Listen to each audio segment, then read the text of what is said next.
In the heart of a crumbling suburban neighborhood, Westwood High School loomed like a fortress of broken dreams. Its red brick walls scarred with graffiti marking territories, invisible to outsiders, but clearly defined to those who survived within. Its boundaries, Lily Grant clutched her worn leather briefcase as she approached the main entrance, her combat boots clicking against cracked pavement, littered with cigarette butts and forgotten homework assignments. At 28, Lily carried herself with the controlled precision of someone accustomed to danger, though she worked hard to soften her edges for civilian life. Her auburn hair was pulled back in a practical bun, and her dark blazer concealed the lean muscle built through years of military training. But it was her eyes that betrayed her true nature, hazel depths that constantly catalogued exits, assessed threats and calculated distances with the unconscious efficiency of a trained warrior. Before we jump back and tell us where you're tuning in from, and if this story touches you, make sure you're subscribed, because tomorrow I've saved something extra special for you. Principal Karen Walters greeted her with a smile that never reached her calculating gray eyes. Ms. Grant, welcome to Westwood High. I trust you understand the unique challenges our students face. Her office was immaculate, a stark contrast to the deteriorating conditions outside. Its walls, framed certificates and awards covered every surface, creating a shrine to bureaucratic achievement while the school crumbled around them. "I'm here to teach, Principal Walters," Lily replied, her voice steady despite the familiar weight of dread settling in her stomach. "English literature can reach anyone willing to listen." Walters' laugh was sharp as breaking glass. "How refreshing. Your optimism will serve you well here. Just remember, Ms. Grant, maintaining order is everyone's responsibility. We can't have teachers creating unnecessary disruptions." Mia Harper intercepted Lily in the mathematics when her kind face creased with worry lines that seemed too deep for someone barely 30. "You're the new English teacher, right?" Mia math department. Her handshake was firm but brief, as if prolonged contact might draw unwanted attention. "Listen, there are things about this place you should know, things they don't put in the orientation materials." They walked together toward Lily's classroom, past bulletin boards hanging askew and lockers that looked like they'd been attacked with sledgehammers. Mia's voice dropped to a whisper. "The students here aren't just troubled, they're trapped. Some of them are caught up in things that go way beyond typical teenage rebellion." There, Lily could ask for clarification. A commotion erupted near the main stairwell. A circle of students had formed around what appeared to be a one-sided negotiation. At the center stood Chase Dalton, 6 feet of athletic arrogance wrapped in designer clothes that somehow looked menacing rather than fashionable. His dark hair was perfectly styled, his smile predatory as he towered over a trembling freshman. "Insurance, little man," Chase's voice carried easily over the crowd's whispers. "Bad things happen to people who don't have proper protection around here." The freshman fumbled in his backpack, producing crumpled bills that Chase counted with theatrical slowness. "This'll do for this week, but prices go up next month. Inflation. You understand." The second week at Westwood High revealed patterns that Lily's military training couldn't ignore. Students disappeared from classes with clockwork precision, always the same ones, always at carefully timed intervals that avoided overlapping with administrative rounds. The movements were too organized for random teenage rebellion, too systematic for typical truancy. During her planning period, Lily positioned herself strategically in the library, where she could observe traffic flow without appearing suspicious. Marcus Thompson left third period every Tuesday at exactly 10:15, returning 45 minutes later with dilated pupils and trembling hands. Jessica Webb vanished from study hall each Thursday, coming back with fresh bruises she claimed were from volleyball practice, though the team didn't practice until after school hour. "Starting to see it, aren't you?" Mia had approached silently, her own eyes tracking the same suspicious movements, the disappearances, the schedule, the way certain kids look over their shoulders constantly. Lily nodded, her tactical mind already mapping the operation structure. "How long has this been going on?" "Years. It got worse after Principal Walters arrived. 3 years ago she brought in new policies about alternative discipline methods and peer counseling programs." "Sounds progressive on paper." But the reality is something else entirely. That afternoon, Lily intercepted a note being passed between two students, a seemingly innocent invitation to a study group that contained coded language any intelligence officer would recognize. Meet at the usual spot after fifth period. Bring your contribution for the group project. T-Bone says the deadline moved up. T-Bone Tyler Simmons, the dropout who still haunted the school's periphery like a ghost unwilling to move on. Lily had noticed him during her first week, noting how current students deferred to him despite his unofficial status. Now the pieces were forming a clearer picture of hierarchy and control. Sarah Martinez approached her desk after the final bell, her usual confidence replaced by nervous energy. Ms. Grant, could I ask you something hypothetically? Of course, Sarah. What's on your mind if someone knew about students being pressured to do illegal things, but they were scared to report it because the people involved have connections everywhere? What would you advise them to do? The question hung in the air like smoke from a distant fire. Lily chose her words carefully. Hypothetically, I'd say that person should document everything they can safely document, find trustworthy adults to confide in, and remember that staying silent doesn't guarantee safety, it just guarantees nothing changes. Cafeteria erupted into chaos as Chase Dalton slammed Marcus Thompson against the vending machines with enough force to rattle the glass. Students scattered from nearby tables, some running for exits while others formed the inevitable circle that surrounded every violent spectacle at Westwood. High Marcus, barely 14 and small for his age, clutched his backpack protectively as Chase towered over him with predatory satisfaction. $60, Marcus. That's what you owe for this month's protection, Chase announced loudly enough for his audience to hear.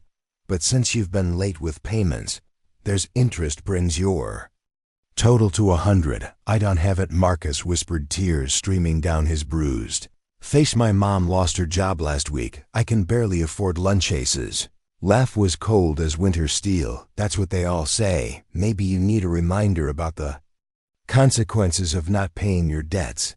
Lily had been monitoring the situation from across the cafeteria, but Marcus's obvious terror triggered something primal in her. Protective instincts, years of military training, screamed warnings about operational security, about maintaining her cover, about the dangers of premature engagement.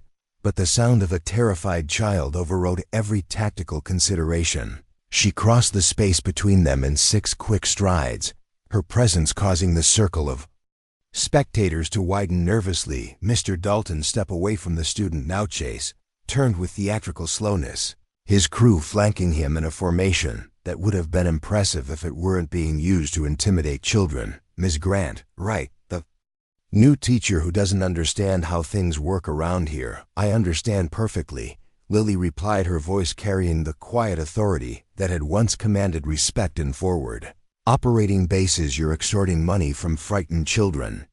It ends now. The cafeteria fell silent, except for the hum of fluorescent lights and the distant sound of traffic from the street. Students held their phones ready, sensing that something significant was about to happen. Marcus cowered behind Lily, using her body as a shield against Chase's wrath. Lady, you have no idea what you're interfering with. Chase snarled, his charming facade cracking to reveal genuine menace beneath. This school has rules that aren't written in any handbook. Cross me, and you'll learn them the hard way. Try me, Lily said simply. Chase Dalton spent 3 days planning Lily's public humiliation with the methodical precision of a military strategist. The hallway outside the main cafeteria during the lunch transition offered maximum visibility. Hundreds of students would witness his dominance being restored, and their phones would immortalize the moment for social media posterity. Had chosen his crew carefully. Jake Morrison and Marcus Lee, both desperate to prove their loyalty after Lily's interference had made them look weak. Remember, this isn't about violence, Chase instructed during their final planning session. It's about humiliation. We strip away her dignity in front of everyone, show the whole school what happens when someone challenges my authority. At 12:15 p.m., they took their positions near the main stairwell, where foot traffic created perfect camouflage for their attack. Chase carried a large coffee, supposedly rushing to his next class when the accident would occur. Students moved through the hallway in predictable patterns. Their attention focused on lockers, friends, and phones. Rather than potential threats, Lily appeared at the far end of the corridor, walking with a purposeful stride. Chase had come to associate with her interference in his operations. She wore a cream-colored blouse that would show stains dramatically, and her attention seemed focused on the stack of papers in her hands. Perfect telling and preparing this story took us a lot of time. So if you are enjoying it, subscribe to our channel. It means a lot to us. Now back to the story. He collided with Lily exactly as planned, the coffee splashing across her blouse in a dramatic arc that drew gasps from nearby students. "Oh my God, I'm so sorry," he exclaimed loudly, reaching for her shirt as if to help clean the stain. "Let me help you with that." His hands closed on the fabric of her blouse, Jake and Marcus moving in from both sides to block her escape routes for one perfect moment. Everything went according to plan. The crowd was forming, phones were emerging, and Lily appeared, shocked into momentary paralysis. Then her training kicked in. Lily's elbow struck Chase's solar plexus with surgical precision, driving the air from his lungs and dropping him to his knees. Before Jake could react, she grabbed his wrist and twisted. With devastating efficiency, the crack of breaking bones audible over the student's screams. Marcus lunged at her from behind, but she pivoted smoothly and drove her knee into his groin with enough force to lift him off his feet. The entire sequence took less than 10 seconds. Chase lay gasping for breath on the polished floor. Jake cradled his shattered wrist while tears streamed down his face, and Marcus writhed in agony beside an overturned trash can. Lily stood in the center of their destruction, her torn blouse revealing glimpses of lean muscle and old scars that told stories no teacher should possess. The media storm broke over Westwood High. Like a hurricane, by morning news vans lined the street outside the school, while reporters thrust microphones at anyone willing to comment on the teacher warrior incident. The viral video had spawned countless reaction videos, think pieces about school violence, and heated debates about appropriate self-defense measures. Lily found herself at the center of a cultural firestorm she'd never wanted or expected inside the school. The atmosphere crackled with tension and whispered conversations. Students moved through the hallways with new awareness, some seeking Lily out for protection, while others maintained careful distance from someone who'd proven capable of devastating violence. Grant Sarah Martinez approached during her planning period, her usual confidence replaced by desperate hope. "What you did yesterday, it was incredible. Chase has been terrorizing students for years, and nobody ever fought back." "I didn't fight back," Lily corrected gently. "I defended myself against assault. There's an important difference." "But you showed us it was possible," Sarah insisted. "Half the school is talking about finally standing up to the bullies. The other half is scared of what Chase's people might do for revenge." Principal Walters summoned Lily for another meeting, this time accompanied by district administrators and a union representative who'd driven across town to ensure the incident was handled properly. The conference room felt like a tribunal, with Lily facing a panel of officials whose primary concern seemed to be damage control rather than justice. "Ms. Grant, while we acknowledge that you were defending yourself against inappropriate behavior, your response was disproportionate to the threat." District Supervisor Margaret Chun announced 3 students required medical attention. 3 students who attempted to sexually assault me in front of hundreds of witnesses, Lily replied evenly. "I used precisely the minimum force necessary to stop their attack." After the meeting, Lily discovered Tyler Simmons waiting beside her car in the faculty parking lot. In daylight, she could see the premature aging that came from stress and survival, the way his eyes constantly scanned for threats, even during casual conversation. "That was quite a show yesterday," he said without preamble. "Military training. What makes you think that?" Lily asked, though she didn't bother denying it. 3-point strike pattern. Precise joint manipulation, controlled application of force, Tyler recited with the knowledge of someone who'd studied violence professionally, plus the way you move, the situational awareness, the fact that you didn't panic when surrounded. Either you're military or you're something else entirely. Question is, what are you? She replied. Tyler's smile was bitter as winter wind, and the guy who's been trying to get out of this mess. For 2 years, Chase's operation isn't just local muscle. They're recruiting soldiers for something bigger. Kids who can't afford college, can't find legitimate jobs, can't see any other future except the one they're selling soldiers for. What distribution network? The neighborhood kingpin they call Viper has been building an army of teenagers to move product, collect money, and eliminate competition. Chase was his inside man at the school, identifying potential recruits and eliminating obstacles.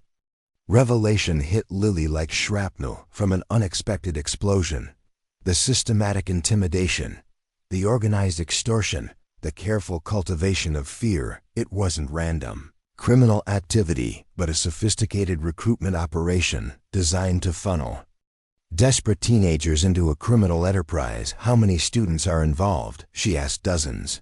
Directly, hundreds. Indirectly, through the protection racket and loan sharking. Kids who can't pay their debts get pressed into service. Kids who refuse get hurt or framed for crimes they didn't commit. The whole system is designed to give them no choice except compliance. That evening, anonymous threats began appearing on Lily's social media accounts, her apartment mailbox, and even tucked under her car's windshield wipers. The messages escalated from warnings to explicit descriptions of violence, all designed to convince her that leaving town would be healthier than continuing her interference.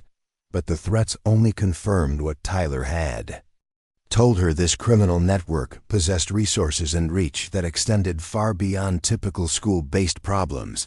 They had intelligence, CAPILITI's coordination across multiple locations, and enough influence to operate with apparent impunity. Within the educational systemia called Near Midnight, her voice tight with fear. Lily, someone broke into my apartment.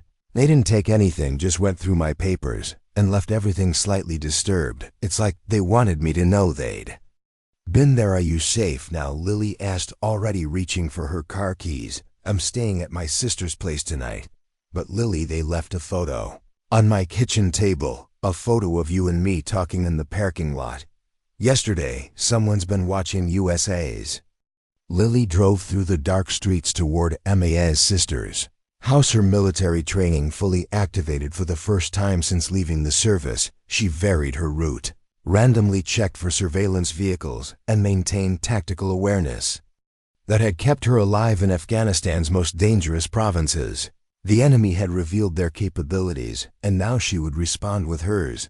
The war for Westwood High was about to escalate beyond anything Chase Dalton and his criminal network had anticipated. They'd attacked a teacher, expecting to find a victim, but instead they'd awakened a warrior who understood exactly how to fight their kind of war. In her rearview mirror, she noticed the same black sedan that had been following her for the past 3 miles. Professional surveillance, multiple vehicles rotating to avoid detection, coordinated communication between operators. Viper's organization was more sophisticated than Shed expected, but sophistication worked both ways. Time to show them what a real soldier could do, and the mission became personal. The abandoned warehouse on the industrial side of town reeked of rust and decay when Tyler led Lily through shadows that seemed to pulse with hidden danger. 3 nights after the surveillance incident, the building showed signs of recent occupation: fresh tire tracks,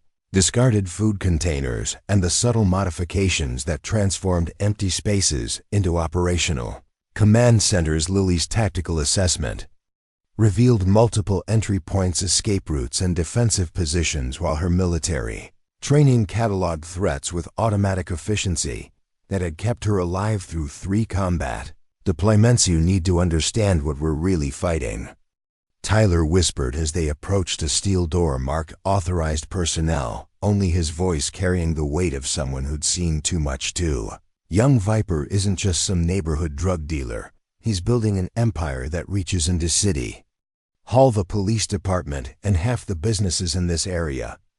Principal Walters launders money through the school budget. Coach Hardy recruits athletes who can't make scholarships directly into enforcement roles. And your friend Detective Martinez, the one investigating your incident, she's got a sister working dispatch. who feeds information to Viper's organization. Revelation hit Lily like shrapnel from an unexpected-eyed blast. Suddenly, the tactical situation became clear. She wasn't fighting school bullies, but a sophisticated criminal network that had infiltrated every level of local authority. The systematic intimidation, the organized extortion, the careful cultivation of fear. It was counterinsurgency in reverse, with criminals using government institutions to maintain control over civilian populations through violence and corruption that operated under cover of legitimate authority inside. The secured room banks of computers hummed with electronic activity, while wall-mounted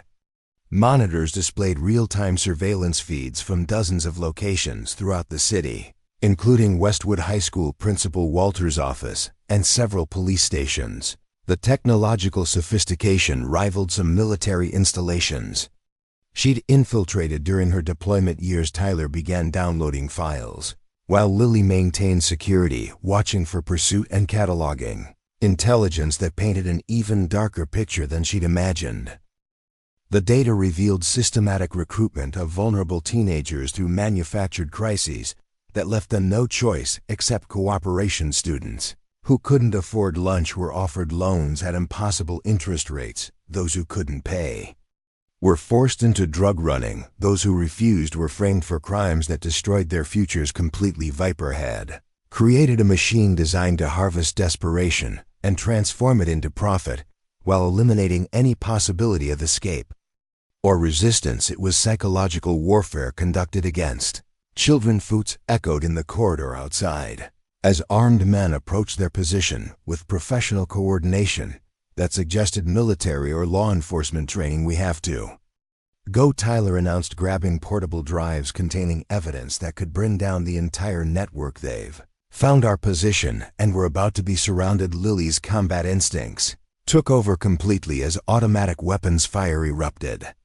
behind them, forcing a running gun battle through industrial corridors that reminded her of a dozen similar escapes in hostile territory. Detective Rosa Martinez sat across from Lily in a 24-hour diner on the edge of town, her badge positioned carefully on the table between them, as both identification and warning. The fluorescent lights cast harsh shadows that emphasized the exhaustion in her dark eyes and the tension lines around her mouth that spoke of someone fighting battles on multiple fronts. "My sister Sarah told me you might have information about criminal activities at Westwood High," she said, her voice carefully neutral, but her body language suggesting someone walking a tightrope over competing loyalties. Lee studied the detective carefully, noting details that painted a complex picture of someone caught between professional duty and family protection. Rosa Martinez was Sarah's older sister, which meant she had personal stakes in potential victims, but also made her vulnerable to pressure from criminal organizations that threatened relatives to ensure cooperation. "I have evidence of systematic criminal activity that involves students, faculty, administration, and local law enforcement," Lily replied carefully. "But before I share specifics, I need to know where your loyalties lead." Conversation was interrupted by Mia Harper, slipping into the booth beside Lily with nervous energy of someone operating outside their comfort zone, but driven by moral convictions that overrode personal safety concerns. "There are other teachers who've noticed the same patterns," she whispered, her voice barely audible. "Mrs. Chun in science has documented student disappearances that coincide with your timeline. Mr. Rodriguez in history has been tracking financial irregularities, and Miss Patel in guidance counseling has files full of students reporting pressure to engage in a legal act." Vicious Rosa's expression shifted from professional skepticism to genuine alarm as the scope of conspiracy became clear. "You're describing a criminal enterprise that has infiltrated multiple levels of educational system, administrative structure, and potentially law enforcement agencies. This isn't just drug dealing, this is organized crime using a public school as operational headquarters." Lily reached into her jacket and produced portable drives extracted from Viper's warehouse the previous night. These contained financial records, communication logs, and operational details that documents systematic criminal activity involving hundreds of students and dozens of faculty members bore. They could develop detailed plans. The diner window exploded inward as automatic weapons. Fire erupted from vehicles positioned across the street. Lily reacted with combat instincts that saved all their lives, diving across the table to shield both women while simultaneously drawing the concealed pistol she'd started carrying since threats escalated. The attack was professional and coordinated, with multiple shooters maintaining suppressive fire while attempting to eliminate specific targets who posed existential threats to the criminal network. Moved toward the kitchen. Lily shouted over gunfire using tactical communication protocols that cut through chaos with clarity, born from combat experience. Rosa Martinez drew her service weapon and began returning fire with disciplined accuracy, while Mia Harper followed instructions with trust of someone who understood that survival sometimes required following orders from people with relevant expertise. The three women fought their way through the diner using furniture as cover, while bullets shattered everything around them. Principal Walters stood behind her desk with controlled fury of someone whose carefully constructed world was crumbling around her, as news reports played on television showing footage of the diner shootout that had exposed criminal investigation to public attention. 3 days of media coverage had brought unwanted scrutiny from state authorities, federal agencies, and national news organizations, whose interests threatened to unravel years of profitable criminal enterprises. Grant, your reckless vigilante activities have brought chaos to this educational institution, she announced with bureaucratic doublespeak that transformed criminal complaints into administrative concerns. Your unauthorized investigation has resulted in violence that endangers students, faculty, and the entire community. The district administration has decided that your employment poses unacceptable liability risk that requires immediate termination, pending resolution of legal issues surrounding your involvement. Lee sat across from the principal, flanked by Union Representative Janet Foster and Attorney David Kim, whose presence had been arranged by Detective Martinez using connections within legal community, who specialized in whistleblower protection cases. You can fire me, Lily replied calmly, but you can't stop the federal investigation that has already been initiated.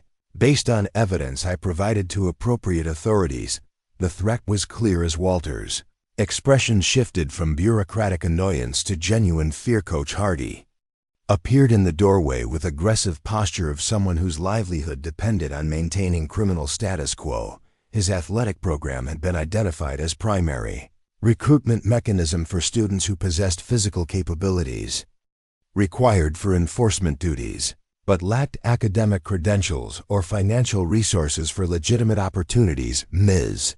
Grant, you don't understand the damage you've caused, he snarled. These kids need structured discipline and opportunities that the legitimate world doesn't provide. Conversation was interrupted by commotion in hallway as Sarah Martinez burst into office with tears streaming down her face and obvious signs of physical struggle. They took my brother, she sobbed, her words barely coherent through emotional trauma. Miguel was walking home from basketball practice when 3 men grabbed him and threw him into a van. One of them said to tell the teacher that curiosity killed the cat and interference kills familias. Kidnapping represented escalation to direct action against family members, confirming that Viper's organization possessed intelligence capabilities that extended beyond simple criminal surveillance. They had identified specific relationships between investigation participants and vulnerable relatives, then targeted those connections to create pressure that would force cooperation or silence through emotional blackmail backed by credible threats of lethal violence. Detective Martinez arrived within minutes, her professional composure barely containing rage and fear that came from realizing her teenage brother had become hostage in war between law enforcement and criminal organizations. The FBI field office had been monitoring communications since Lily provided evidence, but kidnapping triggered immediate response protocols that brought tactical teams and negotiation specialists to Westwood. High within our special agent Jennifer Chun coordinated with local authorities while maintaining operational security that bypassed potentially compromised personnel within police department. We have communications intercepts that indicate your brother is being held at warehouse complex on Industrial side of town, she informed Detective Martinez during tactical briefing. The hostage situation is being used as leverage to force termination of federal investigation.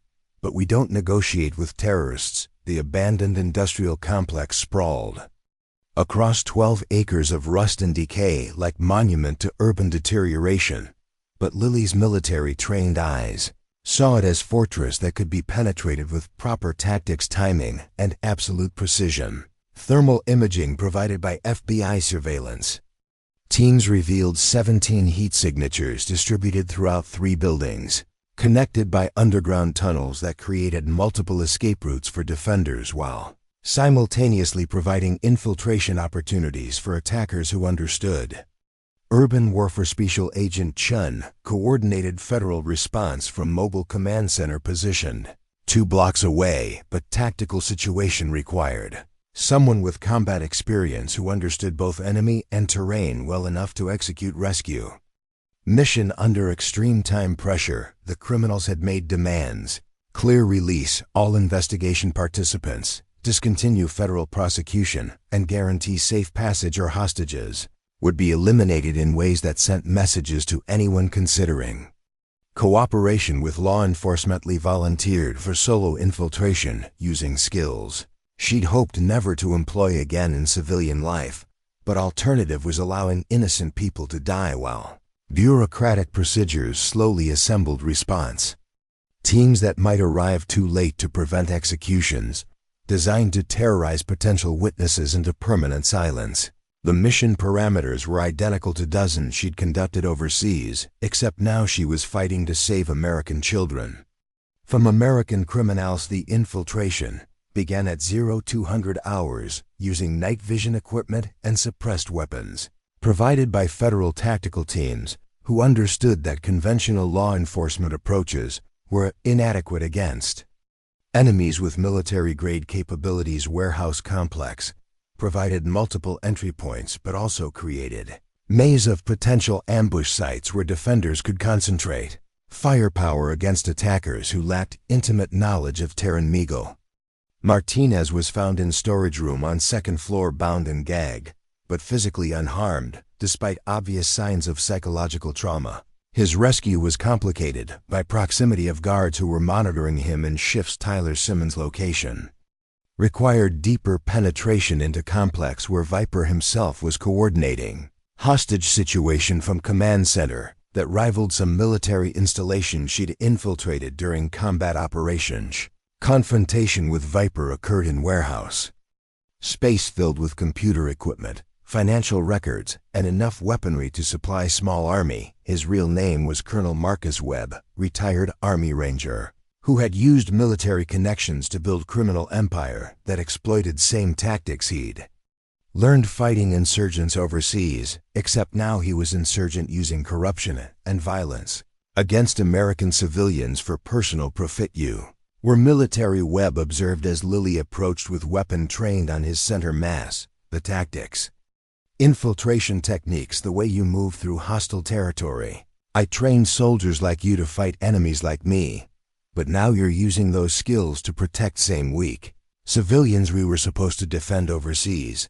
The difference is I never forgot who I was fighting for. Lily replied, her voice steady despite emotional weight of confronting someone whose military service paralleled her own. Final battle lasted 3 minutes of intense, close-quarters combat during which both combatants employed every technique learned through years of military training. Webb was skilled, dangerous, and desperate, but Lily fought with righteous fury of someone protecting innocent lives against predator who had perverted everything their military service was supposed to represent. The outcome was never in doubt, because her motivation was pure while his was corrupted by greed and power. 3 months after dramatic takedown of Viper's criminal network, Westwood High School buzzed with energy that Lily had never experienced during her time as teacher. Students walked hallways without constant tension, that had characterized every interaction during Reign of Terror that Chase Dalton and his criminal associates had maintained through systematic intimidation, fear, and violence. The transformation went beyond simply removing bad actors. It represented fundamental shift in culture as students and faculty worked together to build something positive rather than merely surviving in hostile environment. Trinko Walters had been arrested along with Coach Hardy, 3 school board members, and dozens of other adults who had enabled or actively participated in criminal enterprise. Her replacement, Principal Maria Santos, brought 20 years of experience in urban education, along with unwavering commitment to student welfare that manifested in policy changes designed to identify and support vulnerable students before they could be exploited by criminal organizations. Martinez had returned to school after weeks of counseling to address trauma of her brother's kidnapping, but she channeled her experience into advocacy work that helped other students recognize and report predatory behavior. Her courage in speaking out had inspired dozens of other victims to come forward with information that supported ongoing prosecutions, while simultaneously creating support networks that replaced fear with collective resistance. Tyler Simmons enrolled in community college, using educational benefits provided through witness protection program that recognized his cooperation in exposing criminal network. His transformation from criminal recruit to college student represented possibility of redemption and second chances. That system had been designed to deny through debt cycles and manufactured crises that eliminated legitimate alternative. Chase Dalton had been released from hospital after extensive surgery but returned to school as different person. Months of counseling had forced him to confront reality that his behavior had been systematically destroying other people's lives while trapping him in cycle of violence and criminality. His attempts at making amends were hesitant and imperfect, but represented genuine effort to understand harm he had caused. Stood at her classroom window, watching students in courtyard below, engaged in normal teenage activities rather than carefully choreographed criminal transactions that had characterized same space. Just months earlier, the sight filled her with satisfaction that went beyond professional accomplishment, because she had successfully used military training to protect innocent lives rather than destroy enemy targets. The transition from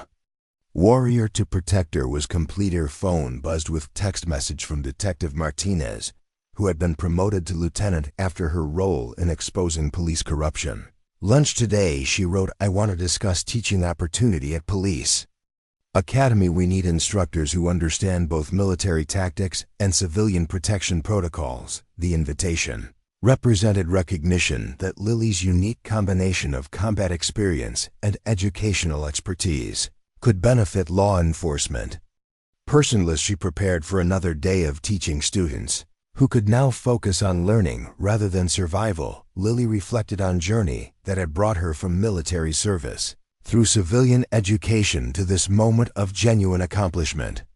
The path had been difficult and dangerous, but it had ultimately led to exactly where she belonged, protecting innocent lives through education rather than violence, while maintaining capabilities necessary to confront evil when peaceful methods proved insufficient. The war for Westwood High School was over and education had finally won. Up next, we have 2 more incredible stories that are waiting for you. Just click the image you want to watch and it will take you there. If you enjoyed this video, make sure to subscribe. It would mean a lot.